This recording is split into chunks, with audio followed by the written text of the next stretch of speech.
Mon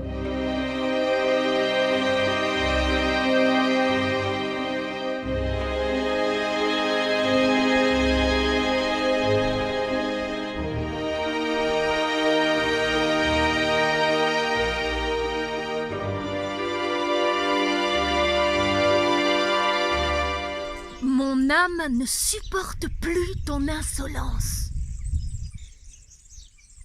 Et ton âme ne supporte plus mon abstinence. Peut-être à cause de notre inconsistance. Nous faisons beaucoup de bruit pour rien. Et nous ne goûtons au fruit de l'un que pour nous dégoûter du fruit de l'autre.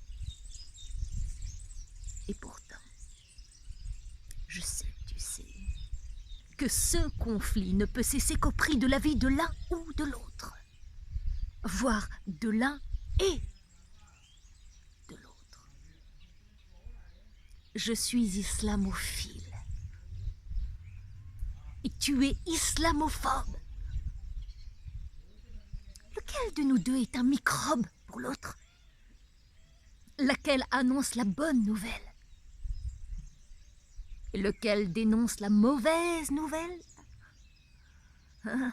Reconnaissons-le, nous sommes tous les deux rebelles. Toi à la lumière, et moi à la manière. Et quitte à indisposer nos bergers et nos bergères, je m'en vais leur dire que l'islamophilie n'est rien d'autre que l'amour de Dieu, en première et dernière instance, depuis Abraham jusqu'au dernier des prophètes. Alors que l'islamophobie, c'est le mépris de ceux qui le suivent ou vous prescrivent de le suivre en toutes circonstances. L'islamophilie est radicale, je l'avoue, parce qu'elle veut à tout prix faire coïncider l'infime et le sublime.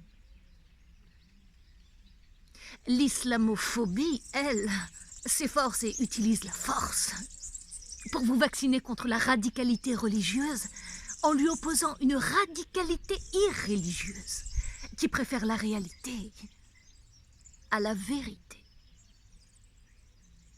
Le temps qu'il fait, autant qu'il faut. Mais si on approfondit le trait, eh bien tout le monde verra que derrière cet écran de fumée, il y a une guerre ouverte et de moins en moins couverte entre musulmans et non-musulmans, dans les cités comme dans les universités. Alors rassurons-nous, il y a des nobles et des ignobles un peu partout, à Paris comme à Grenoble. Jamais pour éteindre le feu, mais pour atteindre ceux qui ne l'ont pas allumé. Parce que c'est la vie. Nous sommes tous à la recherche d'un ennemi. Et nous ne pouvons nous y résoudre sans en découdre. Comme si nous nous disions du lever au coucher pourvu que nous ne soyons pas pris au dépourvu. Et nous frappons pour être les premiers à frapper. Et nous pleurons les premiers pour ne pas être les derniers à pleurer. C'est un nœud de vipère où nos commissaires sont utilisés comme boucs émissaires et non plus pour nous représenter, mais pour imposer notre représentation du monde et du démon. Messieurs, mesdames, permettez-moi de vous dire sans vous maudire que ce n'est pas l'islam, ni le vœu de l'islam, ni le feu de l'islam que vous avez sous les yeux. L'islam, au fond, est silence et résilience. Primo, il est silence, qui laisse courir les bruits, car il n'a pas souci de son existence, mais de son essence, de sa quintessence, qui n'est ni super, ni diesel, mais de l'éther à l'état pur. Et secondo, L'islam est résilience. On ne peut y croire sans faire coïncider le fond et la forme. Je vais vous illustrer tout simplement l'âme de l'islam résilient. Est-ce que vous voyez ce bonhomme en caoutchouc? Je vais lui appuyer dessus de toutes mes forces pour le déformer ou le transformer. Mais rien n'y fait. Il va finir par retrouver sa forme initiale. Comme si de rien n'était.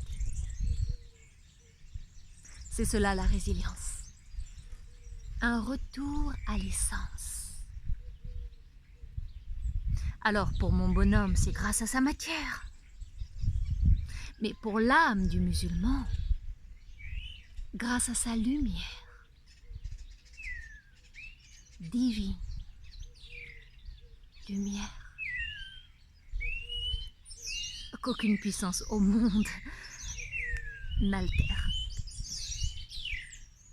En toi, en moi, la poussière retournera à la poussière. L'esprit, comme la matière. Il ne me connaissait pas. Et je ne le connaissais pas, mais il a fait comme si. Et moi, j'ai fait comme ça.